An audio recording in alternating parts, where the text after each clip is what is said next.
it's going to be you, the American citizen, empowered, just like Minutemen, just like back at the Concord Bridge. Okay? We're taking action. And that action is we're taking over school boards. We're taking over the Republican Party through the precinct committee strategy. We're taking over all the elections. Suck on this. We're going to take our country back, and we're going to put in the right people, and we're going to get the right policies. We're not going to let you globalist elites and the running dogs for that steal this country. One of the tragic side effects of devoting a hearing to the events of January 6th is that we will all have to hear a lot more from him. That was Steve Bannon. As we know, he's been charged with 2 counts of criminal contempt of Congress in a trial that's set to begin on July 18th. But while this week, most of us will be focused on the events surrounding the last election, the 2020 election, Bannon is already scheming, plotting ahead to do mischief around the next one. We just listened to Bannon describe the precinct strategy in which interested citizens, in this case, disciples of the big lie, volunteer themselves for election grunt work in an attempt to completely rewire the foundations of our democracy. That plot, and more specifically, Bannon himself, are the subjects of a brand new, incredible piece of journalism in The Atlantic, American Rasputin, which details the way Bannon is attempting to insert a lit bomb into the mouth of American democracy. From that piece of reporting, quote, "This is the Democratic Party's nightmare scenario.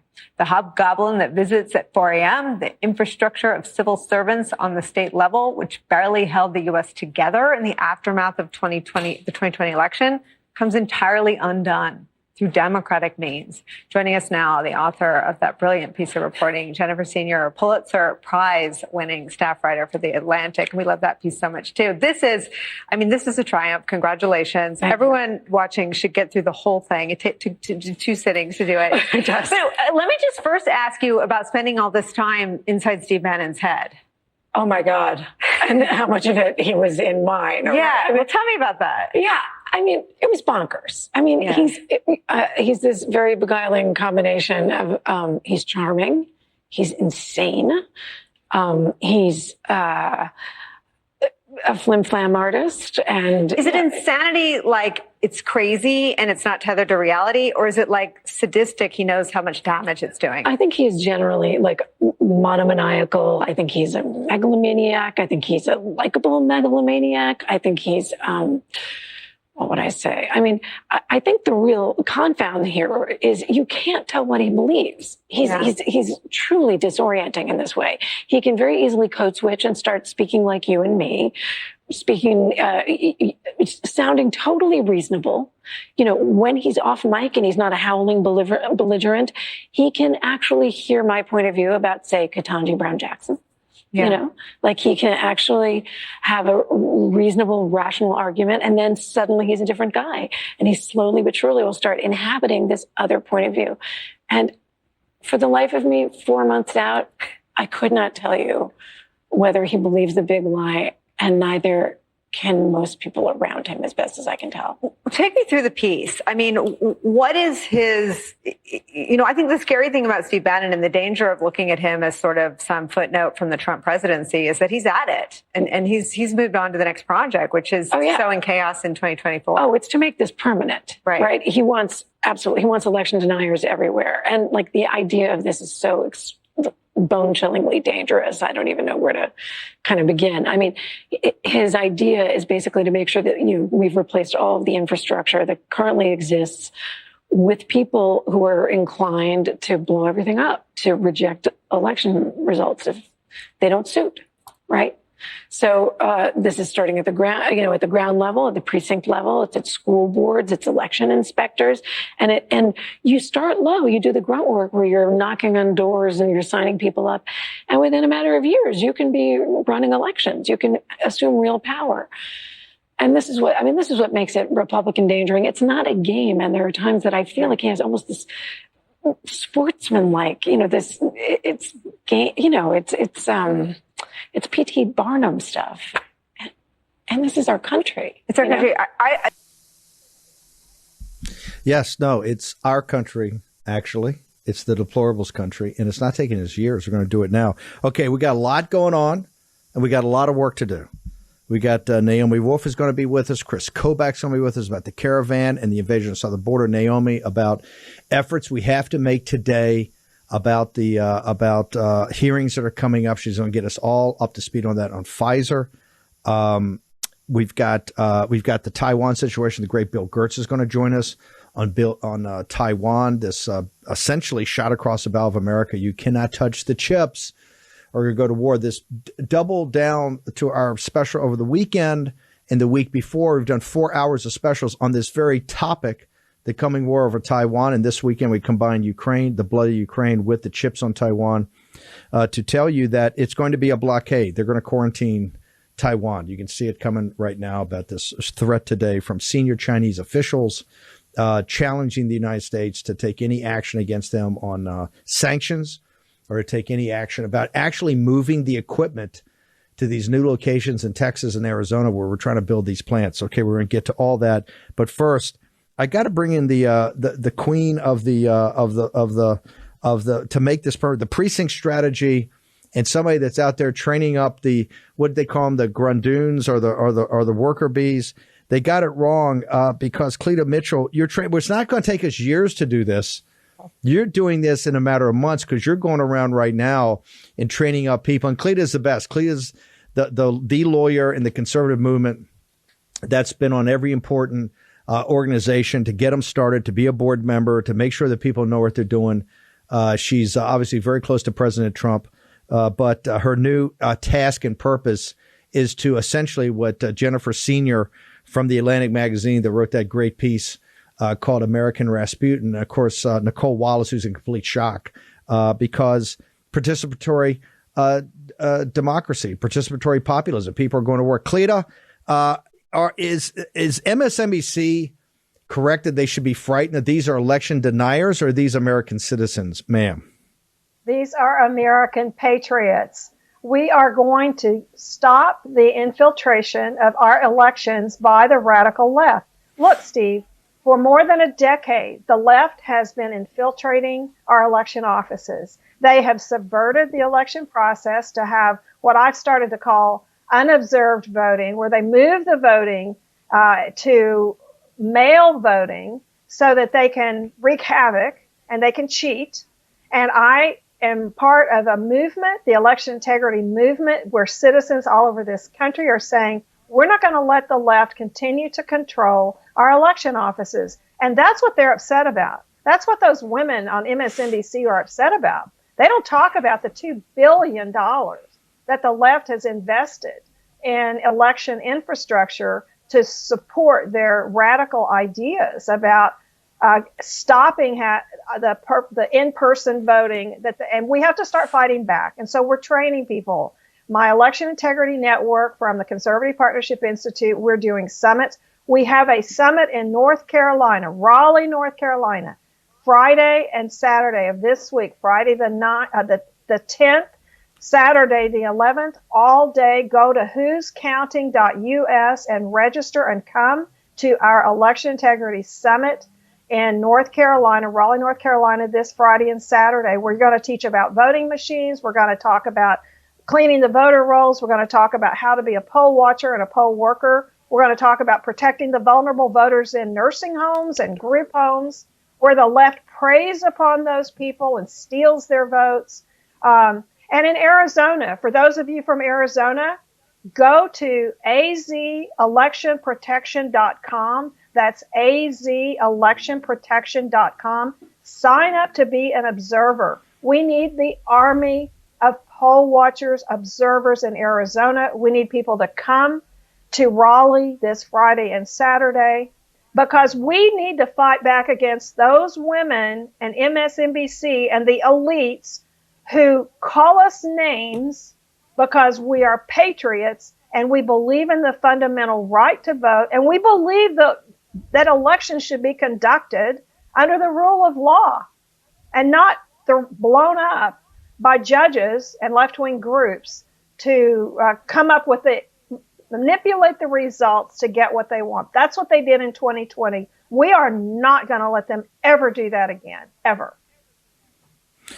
Okay, I want to go back on something. You said there's been $2 billion. I mean, they're all sitting there freaking out. You're saying, hey, when you pull the camera back, they've had Soros and other people, and Zuckerberg put up $2 billion, and that's why you have Gina Griswold. That's why you have Katie Hobbs, right? That's where you have all these radical secretaries of state. They were smart enough, quite frankly. The Republican Party was asleep at the switch, and you just deal with that's the Republican Party.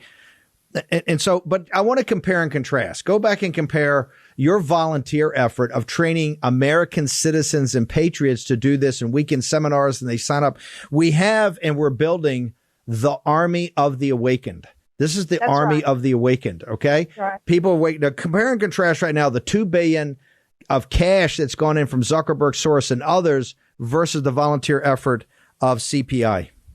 Well, let me tell you, I always say to the hundreds of people who come to our summits, we will never have their money, the money of the left. They are awash in money. They've got all these left-wing, guilt-ridden billionaires like Pierre Omidyar. He's an eBay founder, and he has personally put in, that we know of, since 2011, over $250 million to build up these entities to support voting by mail.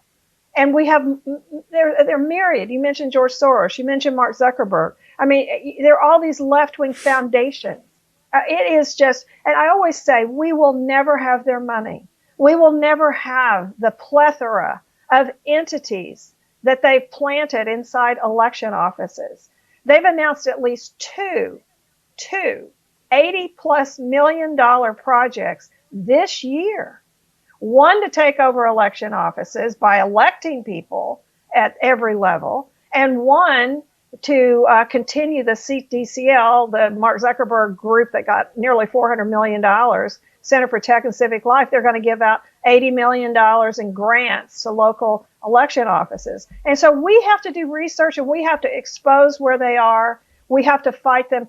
And I always say, we're never going to have their money. We're never going to have this plethora of little entities, community organizers that they have, but we have patriots.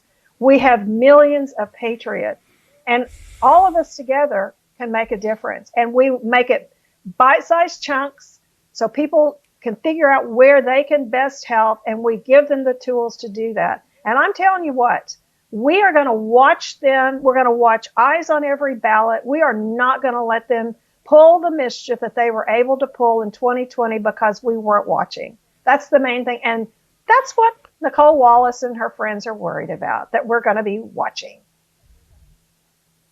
I want to go back to how to become a force multiplier. This weekend's Raleigh, North Carolina. And you get to, if you go, you've got comrades there. There's camaraderie. You get to meet new people. These are workshops. You're not going to sit there. One thing I guarantee you, because I know Cleta, she's been my lawyer for these nonprofits. Cleta's not there to have people tell war stories. If you go, you're going to learn. So when you walk out of there, you're essentially weaponized. Besides Raleigh, what's the rest of the summer as you can see it right now? Because I want to send people to your website. Where do they go, and what can they? Where else around the country are you going to do these? Well, we've done 6 already in different states. We're going to do, after Raleigh, North Carolina, we're doing Wisconsin, June 24th and 25th. It's going to be at the Milwaukee Renaissance Hotel. We're just putting up the flyer at whoscounting.us, So go to that. And then we're going to start really focusing on recruiting poll watchers. And so go to azelectionprotection.com. That's the Arizona site. We need people to sign up there. And we're going to really start pushing out some video training. So if you haven't been able to attend a summit, we're going to have the video resources so you can download that. We've got the Citizens Guide to building an election integrity infrastructure in your local area, in your state. We are arming the army of patriots. That's our goal. And so we're going to be focusing on what are the questions you should be asking about voting machines in your local area? What are the questions that you can ask, that you can do to help clean voter rolls? How do you protect vulnerable voters? I mean, honestly, we need people in every county who are going around and making sure that remember that a lot of nursing homes and senior centers, assisted living, the staff people have been unionized by the SEIU. And literally, we've documented how in Wisconsin, how they literally the staffer people stole the votes of elderly citizens. And so We can't let them keep doing that. We can't let them have the field to themselves. And so come to the website, www.whoscounting.us, and then download the Citizens Guide. Go to azelectionprotection.com. Go to the website. Join us in Raleigh. Plan to come to Milwaukee, and then plan to get the videos, and that will help you get a group of people together in your area so you can watch what your election office is doing. That's how we fight the left. That's how we fight and win. I take Cleta, hang on for a second. Let's play. We got another clip from Morning Mika. I want to play this and get your response on this. All right. 54 past the hour on Thursday, the January 6th committee will hold its first primetime hearing. Among those caught up in the investigation, former Trump aide Steve Bannon, who helped fuel conspiracy theories before the insurrection and is currently awaiting trial for refusing the committee's subpoena. Pulitzer Prize-winning writer Jennifer Senior joins us now. She's out this morning with a new profile of Steve Bannon entitled American Rasputin. Thank you very much for coming in. Jonathan Lemire has the first question. It's a fantastic profile. I was reading it this morning. So Steve Bannon, obviously he's fallen in and out of former President Trump's favor. They had a long period where they didn't speak. Before January 6th, though, he was back in the center of things. First of all, just tell us where Steve Bannon is now and what sort of role does he play with the MAGA movement and the extreme right wing? So when I started doing the research on this, it was January-ish, and I had heard from a number of sources that he had not spoken to the president in like a year. I think they kind of follow each other like two cats circling one another. Where he is in terms of the MAGA movement, I think he is responsible for marshaling. You could make the case that he is responsible for marshaling a lot of the energy behind January 6th. His podcast, which he insists is not a podcast, but is a TV show, although it's on like Channel 240 of Pluto TV, which is its own weird metaphor for how kind of distant it is from where we see things. It's got a very activist base, you know, and he's constantly having citizen activists on his show saying, how can we get to you? You know, tell me how you get involved in local politics. And he's really working hard to get everybody involved in the kind of superstructure and the infrastructure of the Republican Party. You describe how he sort of gets his followers going, kind of throwing drill sergeant type. Use your agency. Yeah, what does that mean? Put your shoulder to the wheel. Exactly. So when he's a force multiplier. And a force multiplier. So what is he hoping? And you say from the ground up. From the ground up, meaning that if people get involved at the precinct level of politics, election deniers will eventually rise up and be in control of all of the election apparatuses, right? That they will be secretaries of state, Mark Fincham, guys like that, who are in Arizona, right? You start low and you ultimately end high. And I don't know, he was in the Navy. It's like Navy speak with extra habanero. Extra. Joe, jump in. Yeah, so I'm just curious, Jennifer, how do you balance when you're writing about Steve Bannon, what you're talking about the dangers, but how do you balance that with the fact that Steve Bannon wants you to write this article and he wants you to say that he's dangerous for democracy and he's going to frame this article and he's going to talk about it. This is he loves this. So how do you balance that? It's a great question. I don't, exposure doesn't equal an endorsement. I think that's journalism. And, I think we would be foolish not to pay attention to him. I mean, I think he's going to do what he's going to do, whether we are watching or not. And it's better for us to know what he's up to. And so just because if we don't pay attention to him, it's not like he's not there inflaming people and helping I think, a really anti-democratic movement and sort of laying dynamite beneath the floorboards of American democracy and blowing everything up. So do you want to know about it or do you want to stick your fingers in your ears and cover your eyes? It's our choice. Right? All right. Really appreciate your coming in. Jennifer, a new piece in The Atlantic entitled American Rasputin. It's on Steve Bannon and it's pretty chilling. And Joe, as we close today, D-Day, your thoughts? Well, first of all, I would say that's a great way to put it, a great way she put it. And the question is that people have always wondered, it was with people like Bannon, just throwing the attention to them, make them actually more powerful and stronger. I think I agree with Jennifer. You've got. Okay, welcome back. Cleta Mitchell, You see right there, they're absolutely panicked. What they don't want, they want their version of democracy is what they're telling you what to do. They don't want American citizens and patriots engaged. All we tell people is, by the way, I don't care if you're left wing. If you're left wing, go sign up and go do something. We want total participation because we have the votes of 2/3 of the nation. We have votes of 2/3 of that. You see it's happening in LA today with African Americans, it's Rio Grande Valley, with Hispanic Americans. We are the overwhelming majority of this country, and we're taking this country back this November at every level. And Cleta, you're one of the key parts of it. You see, they're absolutely in panic mode. It's two different shows on MSNBC the other day. They're completely panicked about exactly what you're doing in building the force multipliers and letting people use their agency. Cleta Mitchell, give us your summary thoughts, ma'am. I will say this, Steve. At every one of our summits, people come up to me and they tell me, I'm here because I saw you on War Room. And the reason I want to come on War Room is because that's how to communicate with the great patriots of this country. And I dare say, Steve, that your viewership and your listenership, your audience is far bigger than MSNBC's. But our patriots believe in this country, believe in the rule of law. We believe elections ought to be conducted according to law, and that's why we want to watch. We're not trying to do anything subversive, but you know how they always project. The left always projects. So when they say we're the ones trying to blow up the country, you know that's what they're doing. So I urge people, come to www.whoscounting.us, sign up for Raleigh's, the North Carolina summit for this weekend. We'll have the Wisconsin Summit flyer up there in the next 24 hours.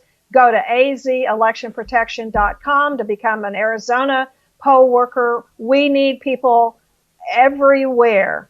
Remember, 2020, never again. That's our goal. Never again. Never again. Never again. The army of the awakened. What we need is to get involved. That's what Steve Stern said yesterday.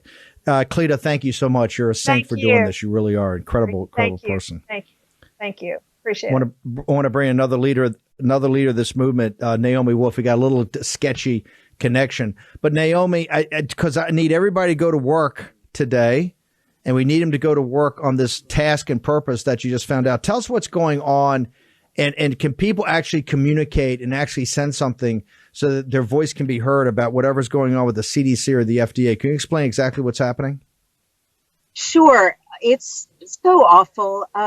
The FDA has offered until the 7th to get comments in, and then until the 13th to get comments in that they may or may not read and present to the committee that is going to be deciding on the 13th and the 14th about whether to issue an emergency use authorization for kids, babies, newborns 0 to 5 years old to be injected with these mRNA injections. These injections that are causing so much visible harm in the Pfizer documents. And just a note, you have to decide what's best for you and your children, but children are not at high risk for serious outcomes from COVID.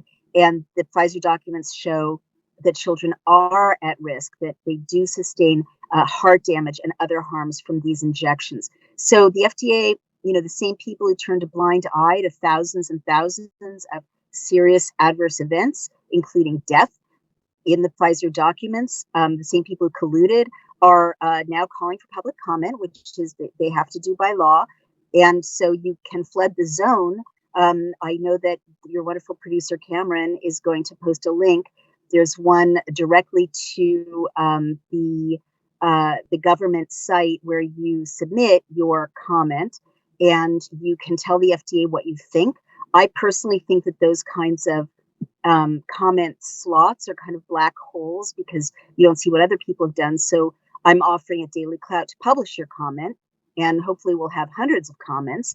And that way, at least it'll be public. They can't pretend that nobody wrote in and nobody had anything to say. And a number of our amazing volunteers, the 3,000 War Room, Daily Clout, Pfizer document research volunteers, are submitting their own comments and citing the findings that they've already made, the 17 to 20 reports they've already done showing the harms to people, to human beings, to moms, to babies, to children from these mRNA injections. So have your say.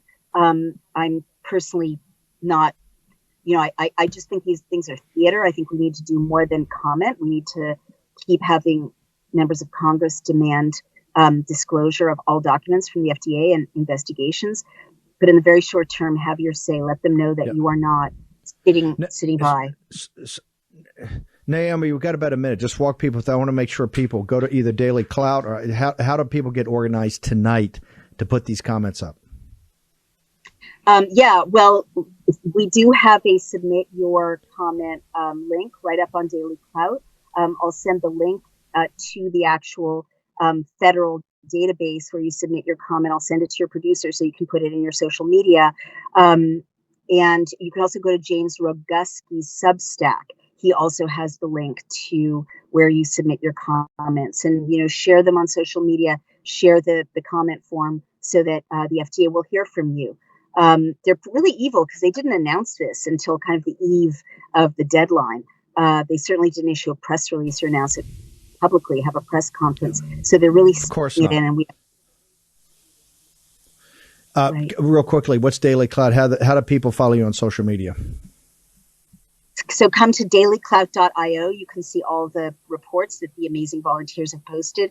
And you can also follow me on Dr. Naomi R. Wolf. And those are the main places that on Getter.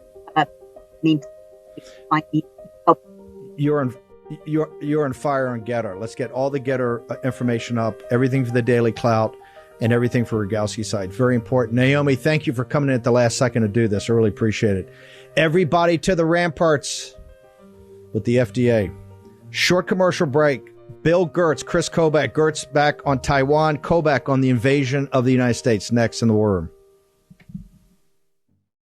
War Room Battleground with Stephen K. Bannon. Okay, welcome back. Very disturbing a story this morning out of Bloomberg. One of the chief economists, or the chief economist in China, gave a speech. And what she did, she threw down hard. She said, and listen, I don't want to say it's in response to the two specials we had the last 2 weeks. We've done the coming war over Taiwan 2 weeks ago. And this past week, we did the blood of Ukraine and the chips on Taiwan. We've talked about this extensively. We had Captain Fennell on to talk about the exposure of the Seventh Fleet, the difficulty we would have stopping a quarantine of Taiwan, or more militarization of the South China Sea. So I reached out today. What's happened? I'm honored to have, I believe, the most well-sourced reporter in Washington on all things China and CCP, writer of so many great books about it, and a guy who really knows the enemy here, the Chinese Communist Party. It's the one and only Bill Gertz from the Washington Times. Bill, tell me about Taiwan, your concerns about Taiwan. I mean, you're dialed into the Pentagon. You were very dialed into the Trump administration. So many close colleagues of yours were inside the administration. Walk us through what you think this means, given the tensions going. They said if any sanctions come up, like Russia, any. And remember, at Russia, we went to offensive economic warfare, tried to take down the central bank, tried to destroy the ruble, swept all their reserves, all the banks throughout the world. What does this warning mean to you, sir? Well, this is clearly an important and significant threat on the part of the Chinese Communist Party. This was a speech given by a woman economist. Her name is Chen Wingling, and she is reflecting the aggressive stance that China is preparing for Taiwan. In particular, the headline on this piece was, "We can't let TSMC move to the U.S." So they understand that they are vulnerable from a microchip supply chain issue, and they want Taiwan. And her statement was very clear. They have to, she quote, recover Taiwan. This fits with the threats that have been also made from the military, the Chinese military, stating that they're going to retake the island within a few years. We've had testimony from two U.S. Indo-Pacific commanders saying that it's only a matter of time before the Chinese move against Taiwan. And this is clearly something they want, this important chip factory, which produces probably 50% of the world's microchips for computers. Listen, the Taiwan semiconductor, Cortez and I talk about it all the time. You got to use it as a proxy for what's happening in Taiwan. I mean, the amount of, the percentage of chips they make for the world is that, but I think it's 80% of the advanced chips for the United States. Here's what they said. Not only did she say that, people have to understand, everything these people say is approved. She's just not out there winging it, giving it some paper. She said if there are any sanctions whatsoever, like we did against Russia, they've got to go seize it. But in addition, you brought up the point, even with us taking parts of the factory over, because now you have multi-billion-dollar programs in Texas and in Arizona to rebuild the chip capacity here, as Peter Navarro and I argued in the White House in the spring of 2017. And quite frankly, Kudlow and Cohen and these guys were all, no, let the free market dare. We said, no, this is a massive national security interest. Bill Gertz, is Taiwan Silicon Valley West? Can the American economy really operate unless we have a free Taiwan? Well, this speech by Chen was significant because they're trying to prevent Taiwan from moving factories to the United States. They're going to be opening a big factory in the Southwest. I think it's Arizona. And so they want to prevent that from happening. And so, again, they're putting pressure on. They're stepping up the rhetoric. They're stepping up military provocations. We saw planes going in there. This is really significant. Taiwan is a democratic dagger pointed at the heart of Beijing. It proves the lie that the Communist Party's method, their system, Marxism-Leninism with Chinese characteristics, is the wave of the future. Taiwan is a democratic state, and that's why they want ideologically to get rid of it. It's a threat to communist ideology, which is the whole point of the Communist Party's motivation for staying in power.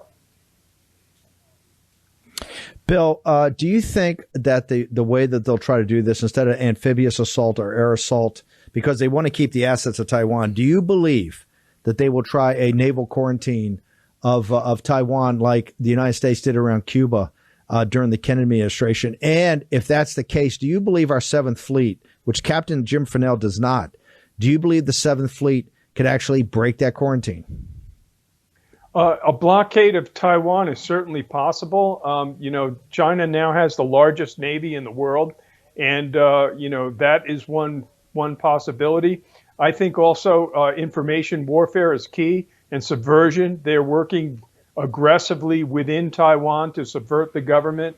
There's actually Chinese Communist Party news outlets in Taiwan. They haven't really taken it seriously. They haven't really developed a counter-information warfare strategy against the mainland. It should be done, but definitely a blockade is definitely a threat. Whether the U.S. Navy could counteract that, right now the focus has been on wokeness and political correctness in the military. This is one of the the driving goals of the Biden administration. So that's going to lessen our ability to deter something like that. That's what they're looking at. They're trying to find ways to deter China from taking this action, which the military commanders, as I mentioned, have said is almost inevitable. Bill, how do people, you wrote the finest book, I think, on China to Understand It. How do people get access to your latest book, and how do they get your columns and all your writings about the Chinese Communist Party and the Chinese? Yeah, I'm on Twitter and Getter and Truth Social is @Bill Gertz. My website is the Gertz File. Latest book is Deceiving the Sky, the most important book you can read on the threat posed by Communist China. Thanks for having me on, Steve. Deceiving the Sky. Go to Amazon. I tell you, it's a book, and it's something you got to get into because it's got so much information in it. But if you want to find out about this coming war we've got with against the Chinese Communist Party, actually a war that they're already at war with us in hybrid or unrestricted warfare, information war, cyber war, economic war, but the coming kinetic war. There's no better place than Deceiving the Sky. Bill Gertz, Washington Times. Go to his website. Bill, thank you for changing your schedule around day to join us. Really appreciate it. Thank you. Captain Bannon, real quickly, let's get up. Do we have the graphic of this draft Trump? But things on fire since you put it up this morning. Great job. Give me your latest analysis of what's going on. The audience so far, from what I've seen and reviewing both on Your Getter and the War Room Getter, they love it. They want Trump back in the White House as soon as possible. So the audience continue to go to those two pages, and it's also on my pages. And leave your thoughts, comments. Tell us what you really think about this, about Trump coming back into the White House. And we want to draft him now. We want to go now. We don't want to wait. Draft Trump right now. We want Trump stepping up to the microphone and saying, hey, I'm in. Don't need an exploratory committee and don't need any more namby-pamby. All these rhino Republicans saying, oh, Trump should do this, Trump should do that. People had a belly full of it. The nation's in jeopardy. Want to bring in now, Mo, I'll come back to you for the end of the show. Thank you for co-hosting and being my wingman today. I want to go to Kris Kobach, runner for Secretary of State, Kansas. Kris is, I think I would have to say, the number one expert in the country on all things immigration. He was going to be Undersecretary of DHS. And unfortunately, we didn't pull that off. And man, with the Trump administration, been different if that had happened. Kris, we've had, Oscar Blue, Ramirez, and all the great team at Real America's Voice down in Tapachula. And you see this caravan coming. And Kris, it started, we had Oscar down a couple of weeks ago. It was 1,000 people. Then it was like 2,000 people. We came back over the weekend. It was 12,000 on Monday. It's like 15, 16, 17,000 people. Why are these caravans coming? What's the force in back of it? And most importantly, given your brilliance about all of our laws, what must we do now, either at the state level in Texas or the federal level, to stop this? Thanks for the question, Steve. And just one correction: I'm running for Attorney General. Used to be Secretary of State in Kansas. Anyway, what's pushing it? Well, you can look at the migrants themselves. It is not family units. It is, if you look at the videos of people coming in, it's 90% plus single males. Why are they coming? They're coming to work. There are plenty of jobs that they believe they can obtain in the United States. Take those jobs away from U.S. citizens or people who are here legally. This is economic migration, pure and simple. And the other shocking thing is the sheer magnitude of it. In May, we had a record-breaking number going back more than 20 years of 220,000 apprehensions at the border. Now we're looking at something that could be far greater than that. And if Title 42 goes, it could be 500,000 or more in a single month at the border. And why are they coming? Because the Biden administration is inviting them. Even though the federal district judge in Louisiana said Title 42 cannot be tossed in the trash can just yet, the Biden administration is signaling to them, well, we want to get rid of it. We are going to appeal the judge's decision. We are going to find some way to get rid of Title 42. The other really big thing that I guarantee these migrants have heard is that the Biden administration published a new rule about a month ago, a regulation that basically gives an official standing on the border, a CIS, Immigration, Citizenship and Immigration Services official, gives him the ability to unilaterally grant asylum right there, not in front of an immigration court, not with the United States represented by a different attorney so that all points of view can be respected, but a single official granting asylum at the border. That's a violation of federal law. And thank goodness Texas Attorney General Ken Paxton stepped up once again to fight this fight. So to your question, if we didn't have Republican attorneys general who were willing to go to court and stop the Biden administration, the 100-day pause on deportations would have gone into effect. We've already seen the Remain in Mexico basically gutted, but at least there's a shred of it left, and Title 42 would be gone.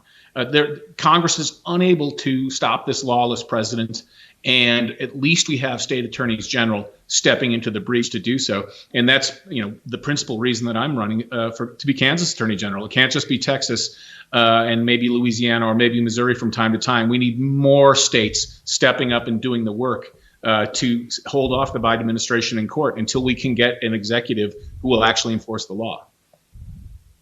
Because your theory of the case is ours, that every state's a border state and every town's a border town, right? I mean, it's endemic. I want to go. Listen, you're, was it Harvard trained, Oxford trained? You've had the best education legally. You're very steady. I call you Steady Eddie. You're very judicious the way you said, a lot of discernment. You're not a bomb thrower like Bannon is, although some of your legal things become bombs. Is what you've seen of what the Biden administration has done vis-a-vis the Constitution and existing law, do you believe there are grounds here for us to move on impeaching him on this invasion of the southern border? Kris Kobach. I do. And the specific reason I do is that Biden has issued multiple memoranda and orders ordering executive law enforcement officials of the federal government to break the law themselves. I'm not just saying ordering them to stop enforcing the law. We see that every night on TV.